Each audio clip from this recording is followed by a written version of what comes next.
The void stretched endlessly, a silent expanse of stars and darkness, vast and untouchable. Space had always been indifferent to the lives it cradled, a cold witness to countless wars, fleeting victories, and forgotten tragedies. But tonight, that silence was broken. From the shadows, it came a ship like no other. The Eclipse Reaver glided out of the blackness, its form sleek and menacing, as if carved from the very fabric of the void. It absorbed the light around it, its hull a perfect abyss that reflected nothing, giving the impression of a wound in the galaxy itself. It didn't hum or roar like other vessels, it moved with an eerie stillness, a predator that didn't need to announce itself. Its presence whispered of vengeance, of something ancient and patient, waiting for the right moment to strike. On the bridge of this dark leviathan stood Commander Kale Trask. His figure was rigid, his stance unyielding, like a statue carved from stone. The dim light of the control room cast shadows across his face, deepening the scars that marked his skin. These scars weren't just wounds of battle, they were the silent testimony of a man who had endured the unthinkable. Each line etched into his flesh told a story of betrayal, of the terrorist dominion left to fend for itself, mocked and discarded by the stellar Concord. Kale's eyes burned with quiet determination, his emotions locked behind a wall of stoic control. He had learned long ago to bury his pain, to turn it into fuel for his purpose. And now, that purpose stood before him, a weapon of unimaginable power. "Target their flagship," Kale ordered, his voice low but sharp as a blade. There was no hesitation, no doubt. His words carried the weight of years of suffering and preparation. No warnings. Let the wreckage speak for us. The crew around him moved with precision, their faces as unreadable as their commanders. They, too, had suffered. They, too, had waited for this moment. The Eclipse Reaver responded like a predator sensing its prey. It moved with unnatural grace, its engines silent, its presence nearly imperceptible. It was a ghost in the void, an unseen force that struck without mercy. And then it happened. From the ship's core, a lance of dark energy erupted, a beam so pure and cold it seemed to devour the light around it. The energy cut through space faster than the eye could follow, a streak of death aimed with surgical precision. The alien cruiser, a massive vessel bristling with weapons and shields, didn't even have time to react. One moment it stood as a symbol of the stellar Concord's might, and the next, it was gone. The beam tore through its hull, reducing it to fragments of twisted metal and vapor. There was no explosion, no fireball, just silence, as if the ship had been erased from existence. Kale stood motionless, his eyes fixed on the screen displaying the aftermath. Shards of the cruiser drifted aimlessly, the remnants of what had once been a proud warship. Around it, the other ships in the fleet hesitated, their formations faltering as they scrambled to understand what had just happened. But Kale felt nothing. No pride, no joy, no satisfaction. This wasn't about revenge, it was about justice.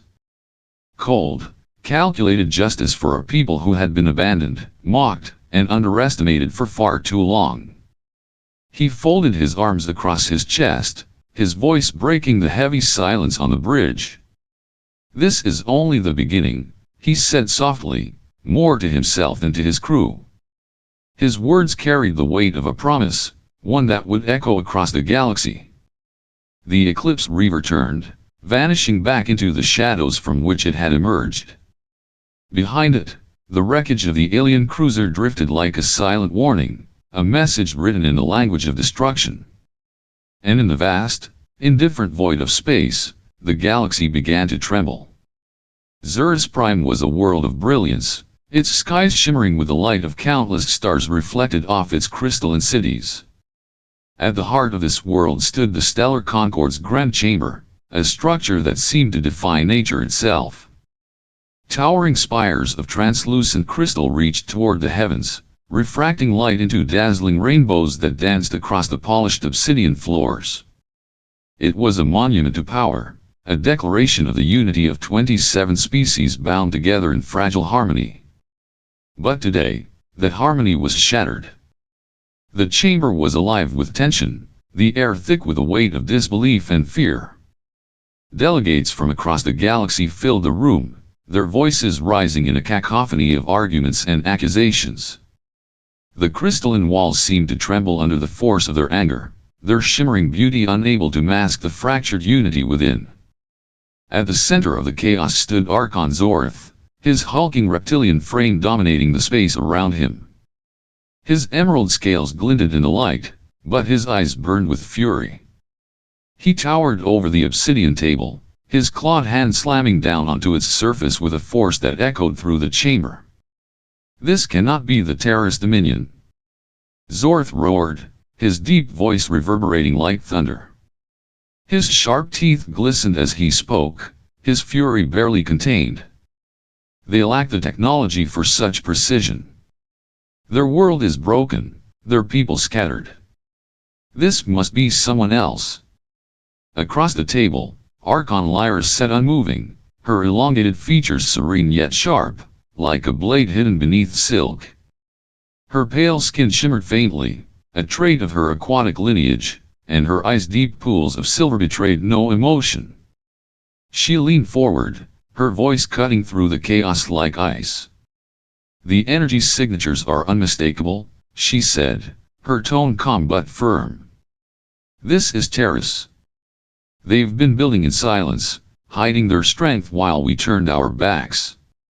Her words silenced the room, the delegates exchanging uneasy glances.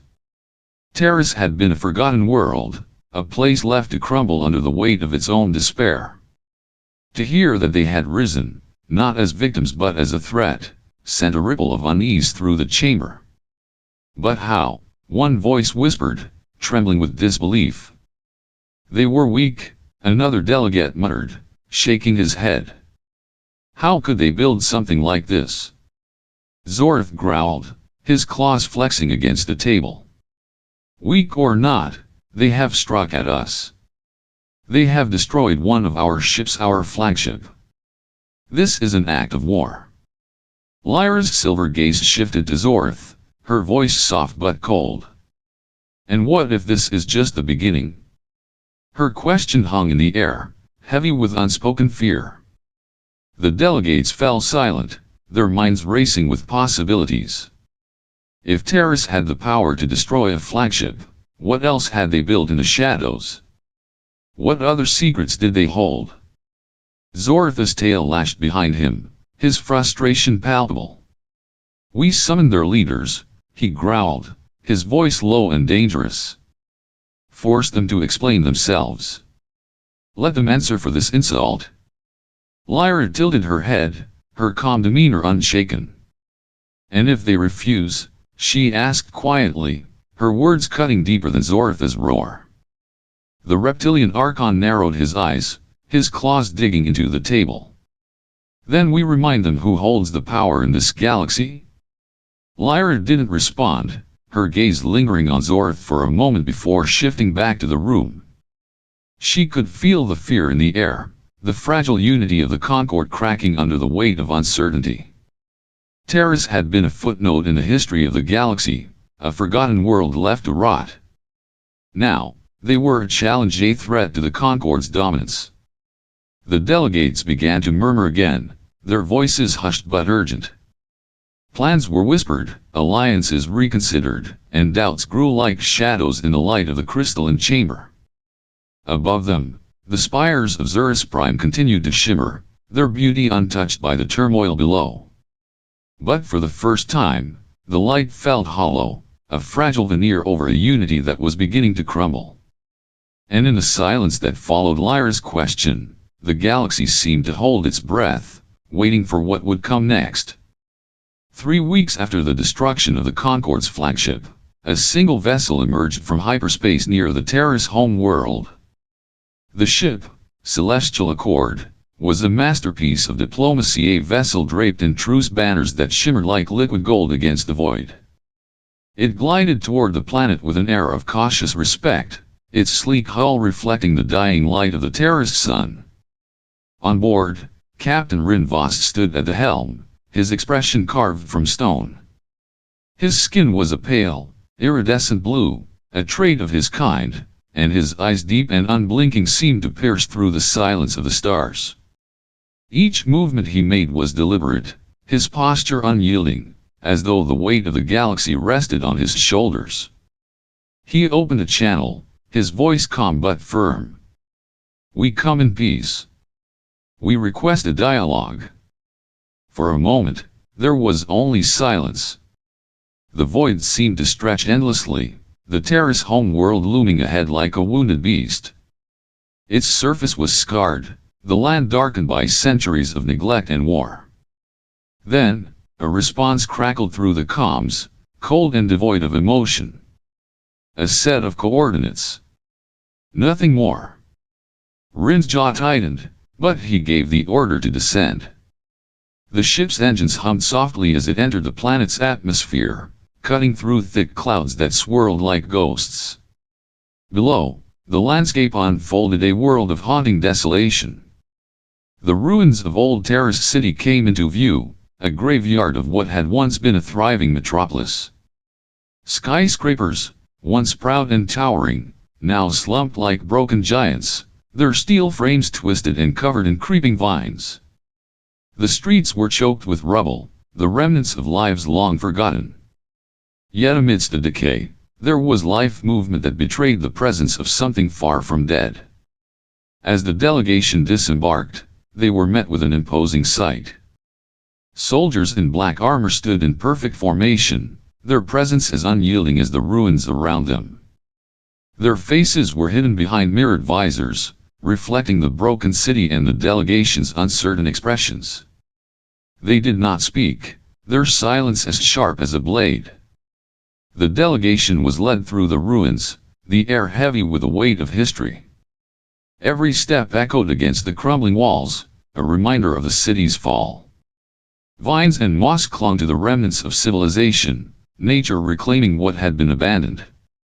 Yet, the soldiers moved with purpose, their boots striking the ground in unison, a testament to the discipline that had risen from the ashes. They entered a stark chamber, its walls bare and cold. The air inside was thick, almost suffocating, as though the room itself carried the weight of terrorist suffering. At the center of the chamber sat Kale Trask. He did not rise as the delegation entered. His presence was commanding, his figure bathed in a dim, flickering light of the chamber's lone console.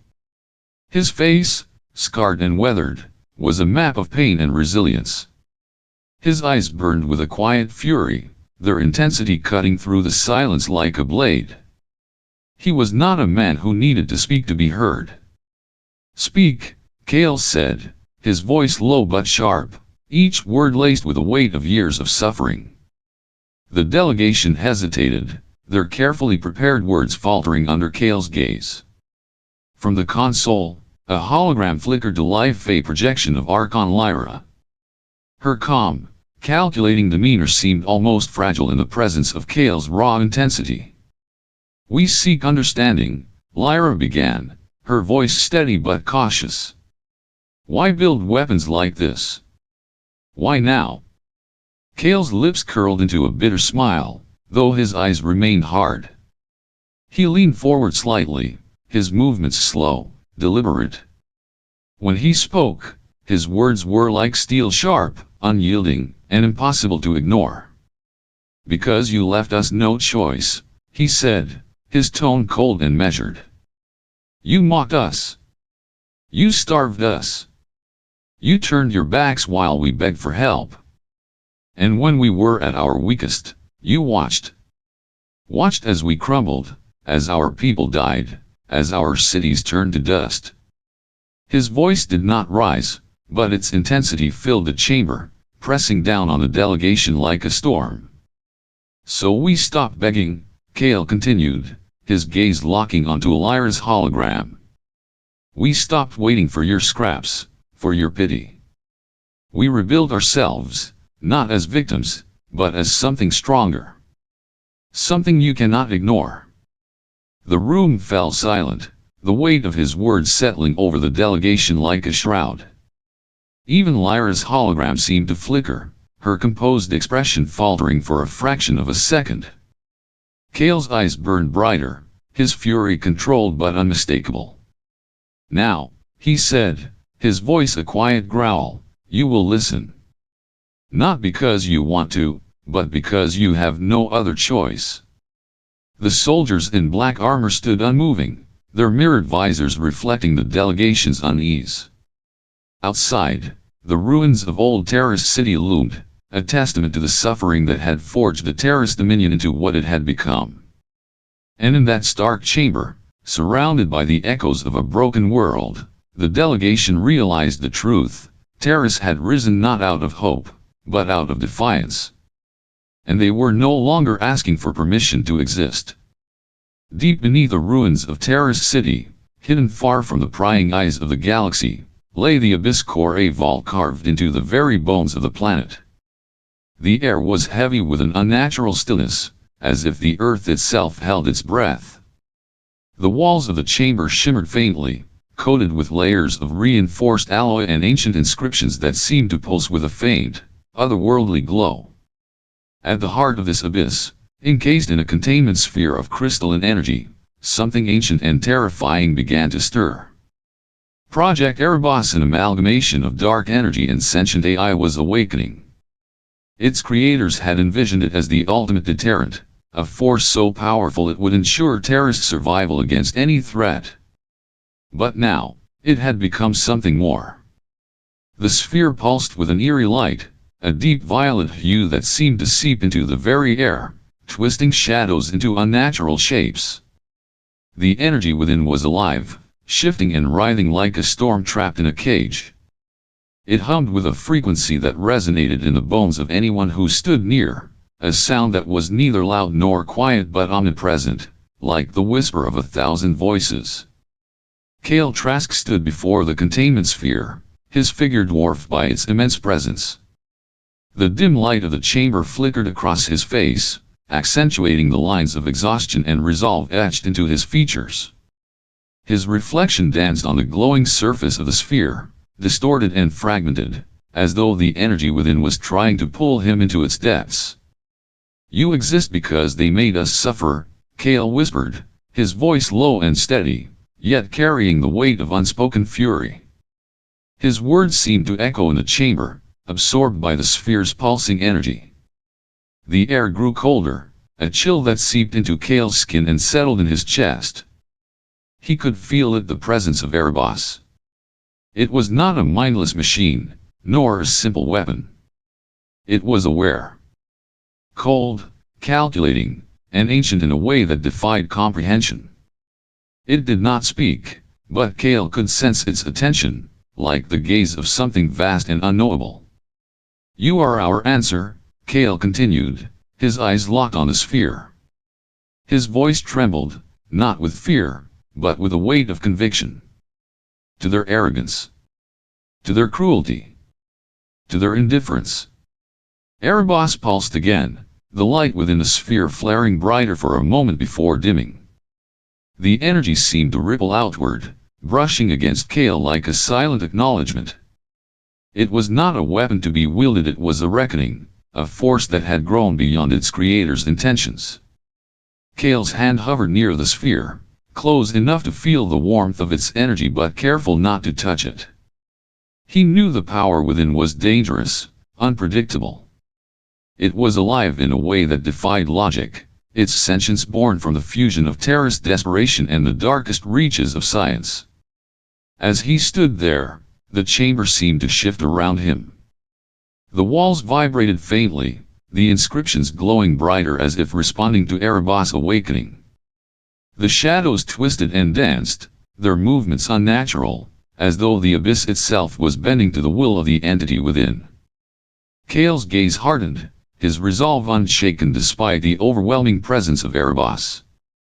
He had fought for years to bring Terrace back from the brink, to give his people a chance to rise above their suffering. And now, He had created something that could ensure their survival, but at what cost? A faint sound echoed through the chamber, like the distant hum of a heartbeat. It wasn't Kale's, nor was it the sound of machinery. It was Erebos, alive and watching. "You are more than they will ever understand," Kale murmured, his voice barely audible. "And they will fear you. They will fear us." Erebos pulsed again, its light flickering like a storm trapped in glass. The energy seemed to swell, pressing against the confines of the containment sphere as though testing its limits. Kale felt its power, its hunger, its cold and unrelenting awareness. It was no longer just a deterrent. It was something far greater, something that could not be controlled, only unleashed. Kale stepped back, his eyes never leaving the sphere. The weight of what he had created settled heavily on his shoulders, but he did not falter. He had made his choice, and now, the galaxy would face the consequences. In the depths of the Abyss Core, surrounded by the echoes of terrorist suffering, Project Erebos stirred. Its awakening was not a beginning, nor an end, it was a reckoning, born from pain and forged in defiance. And as Kale turned to leave, the sphere pulsed one final time, its light flaring brighter than ever before. Erebos was ready. The stellar Concord, desperate to reassert its dominance and silence the rising threat of terrorists, made its move under the veil of secrecy. 5 dreadnoughts, cloaked in advanced stealth technology, slipped through the void like shadows, unseen and unheard. Their mission was simple and brutal: eliminate Kale Trask, the defiant leader of terrorists, and destroy Project Erebos before it could grow beyond their control. The dreadnoughts were monstrous creations, each a fortress of steel and firepower. They moved with predatory precision, their engines humming with suppressed fury as they approached the terrorist home world. The stars around them seemed to dim, as though the universe itself recoiled from their intent. But Erebos was waiting. Deep within the Abyss Core, the sentient force stirred. Its awareness stretched far beyond the limits of terrorist sensors, reaching into the fabric of space itself. It felt the dreadnoughts before they could even be detected, like ripples in a still pond. Their presence was unmistakable. The containment sphere pulsed violently, its glow shifting from violet to a cold, piercing white. The air in the Abyss Core grew heavy, as though the chamber itself was bracing for what was to come. Erebos did not hesitate. In an instant, the dreadnoughts ceased to exist. It was not destruction in the conventional sense. There were no explosions, no debris. The ships were simply gone, erased from the fabric of reality as though they had never been. One moment, they were advancing toward terrorists, their weapons primed for annihilation. The next, they were nothing. The void where they had been was silent, unnaturally so. Even the stars seemed to hold their breath, their light untouched by the violence that had just unfolded. The universe itself felt colder, emptier, as though Erebos had reached into its depths and plucked the dreadnoughts from existence. In the terrorist command center, Kale Trask stood before a massive display, his face illuminated by the faint glow of the monitors. The room was silent, the tension so thick it seemed to press against the walls.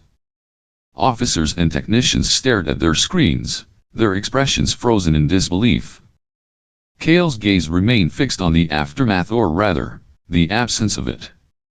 The space where the dreadnoughts had been was now a void, untouched and pristine. There was no trace of the ships, no sign of their approach or their destruction. Only silence remained. "They wanted war," Kale said quietly, his voice cutting through the stillness like a blade. His tone was calm, almost detached, but there was an edge to it, a quiet fury that burned beneath the surface. He turned away from the display, his movements deliberate and measured.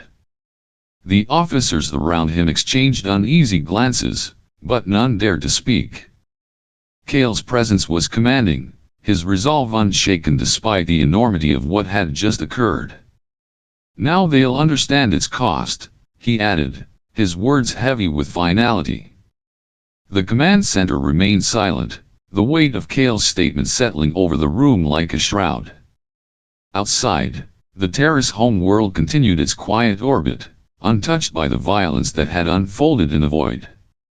Deep within the abyss core, Erebos pulsed again, its light dimming to a faint glow.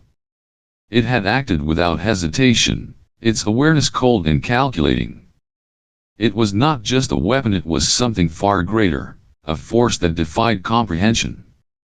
And the Stellar Concord, in its arrogance, had learned the first lesson of war against Terrace: there are some battles you cannot win. The streets of Terrace City were alive with unrest. The air, once filled with whispers of hope and resilience, now carried the weight of anger and disillusionment. Crowds gathered in the central plaza, their voices rising in defiance, a sea of faces illuminated by the glow of handheld lights and protest signs. The signs bore words that struck deep, their meaning impossible to ignore: we are more than vengeance, no more blood in our name, and Terrace deserves peace, not fear. The protesters' chants echoed through the city, a rhythmic cry that reverberated off the towering buildings. It was a sound of resistance, raw and unyielding, cutting through the cold, metallic heart of a society on the brink of transformation. Kale Trask watched from the balcony of the command tower, his figure silhouetted against the flickering lights below. His expression was unreadable, his hands gripping the railing as though anchoring himself against the storm brewing within his people. The sight of the protests stirred something in him, a mixture of frustration, pride, and something deeper, something he wasn't ready to name. Behind him, the heavy doors of the chamber slid open with a low groan. Kale didn't turn, but he felt the presence of Admiral Luthen Vane before the man spoke. "This isn't the Terrace we fought for," Luthen said, his voice steady but carrying an edge of sorrow. Kale turned slowly, his gaze meeting that of his former mentor. Luthen was older now, his once proud posture slightly stooped, but his eyes still burned with the same fire Kale had admired in his youth. Tonight, however, that fire was tempered by something else: disappointment. "We wanted respect, Kale," Luthen continued, stepping closer.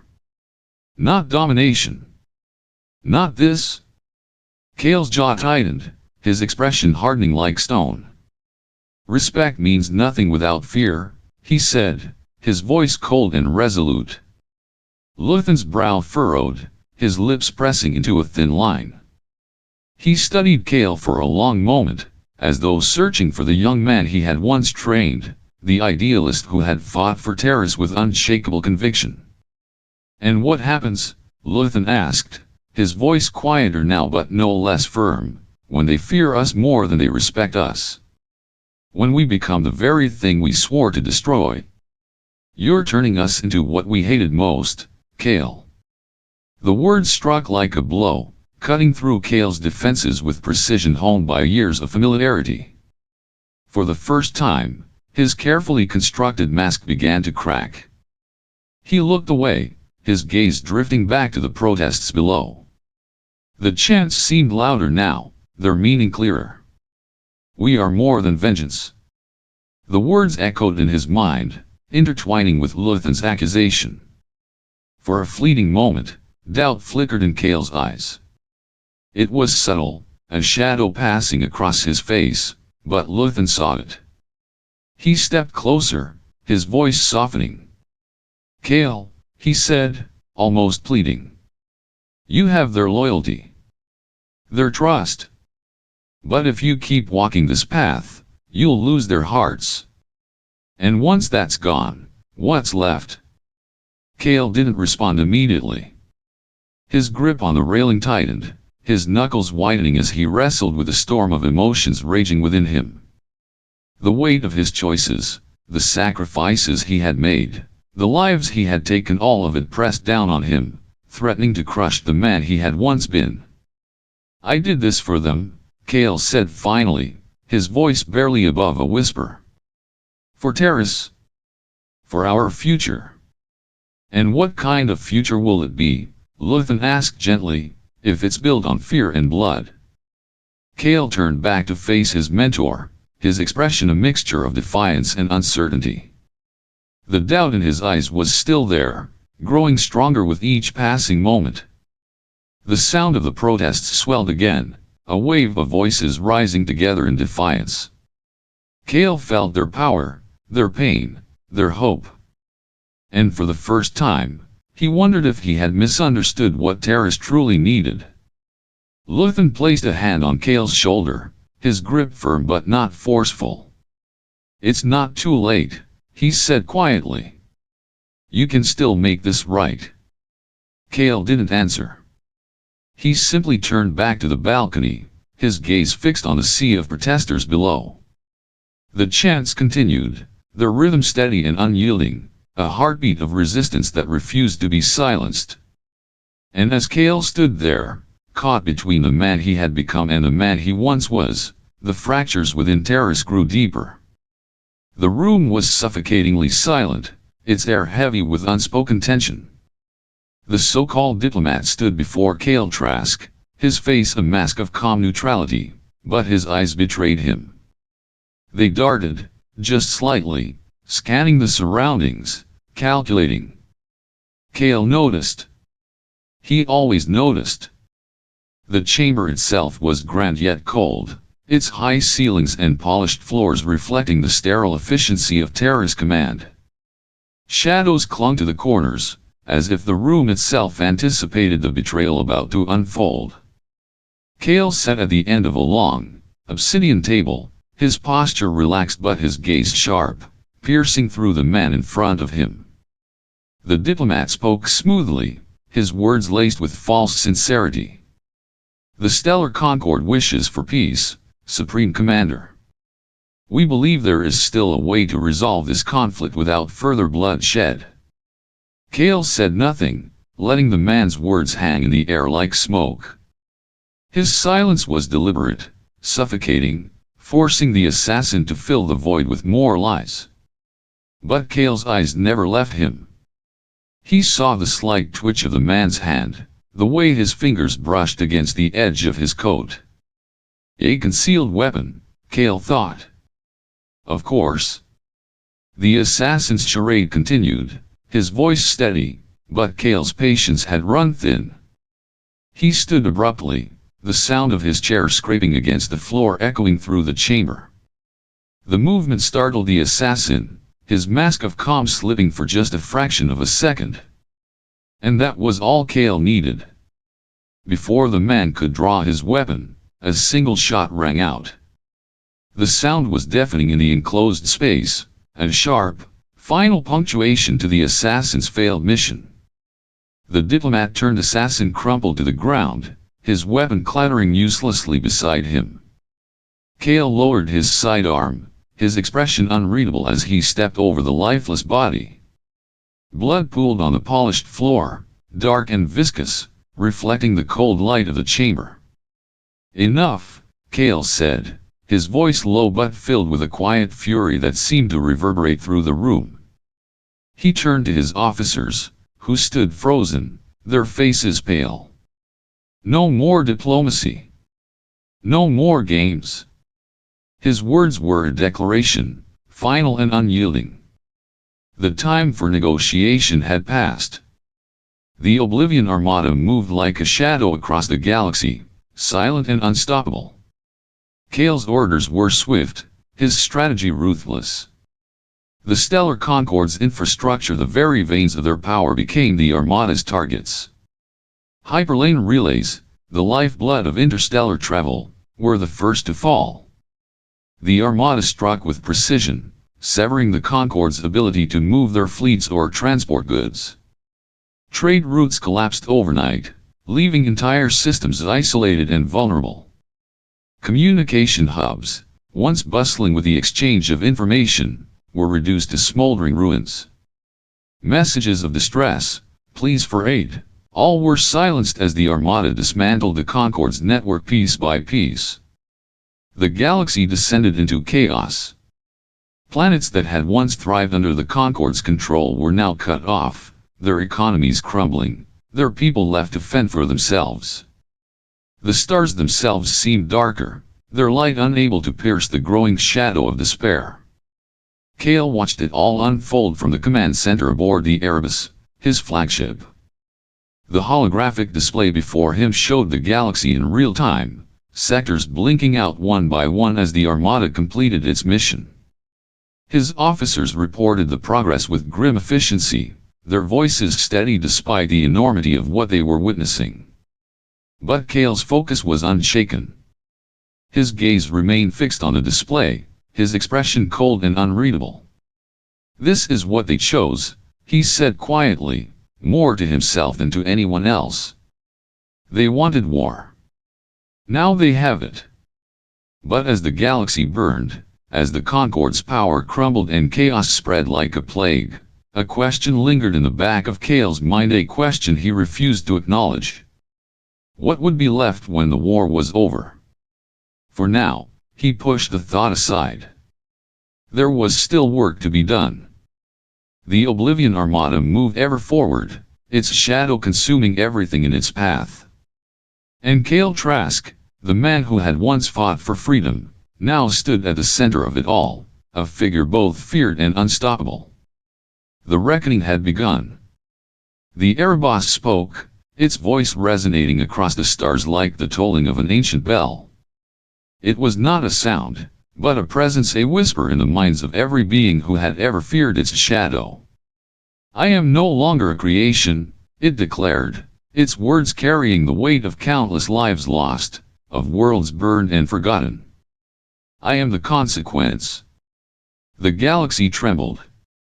The message was clear, not just in its words but in its tone, cold, unyielding, and final.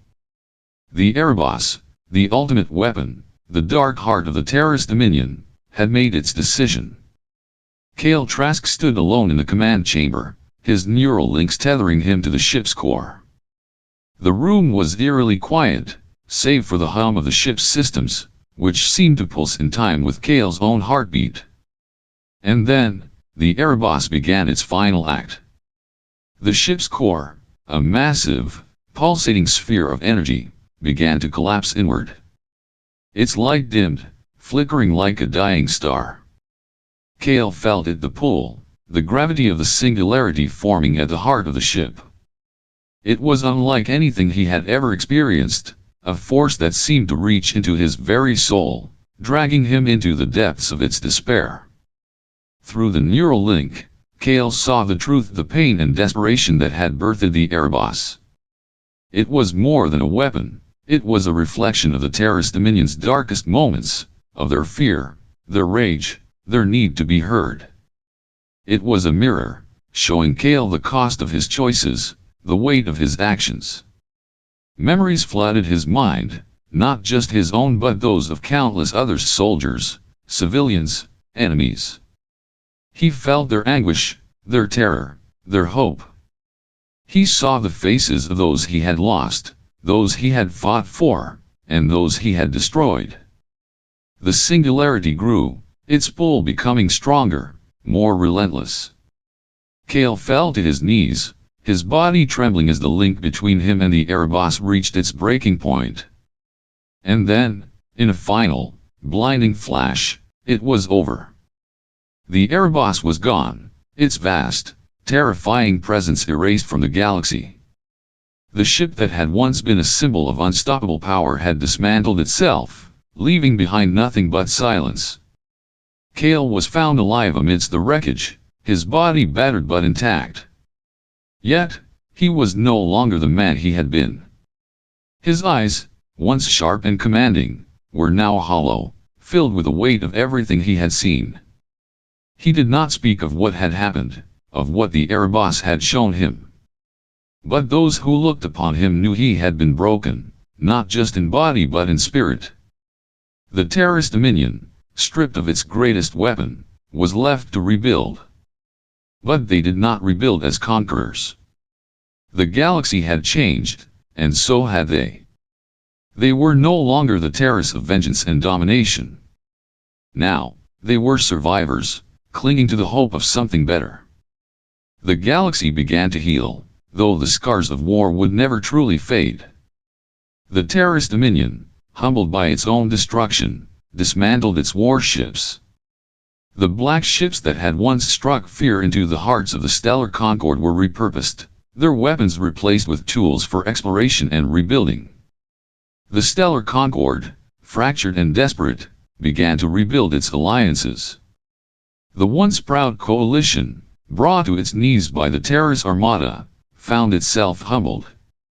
They reached out to the systems they had neglected, seeking to mend the bonds that had been broken. And Kale Trask? He disappeared. Some said he had fled, unable to face the galaxy he had shaped. Others believed he had died, consumed by the weight of his sins. But there were rumors of a man wandering the outer systems, unrecognizable but carrying the same piercing gaze that had once commanded fleets. The galaxy remembered. They remembered the black ships, the silent strikes, and the man who had forced them to listen. Kale Trask had become a legend, a cautionary tale whispered across the stars. Terrace, once forgotten, would never be ignored again. But it was no longer a name associated with fear. It was a name tied to survival, to resilience, to the hope that even in the darkest moments, there is a chance to rebuild. And as the stars continued their eternal dance, the galaxy moved forward, carrying with it the memory of what had been lost and what had been gained.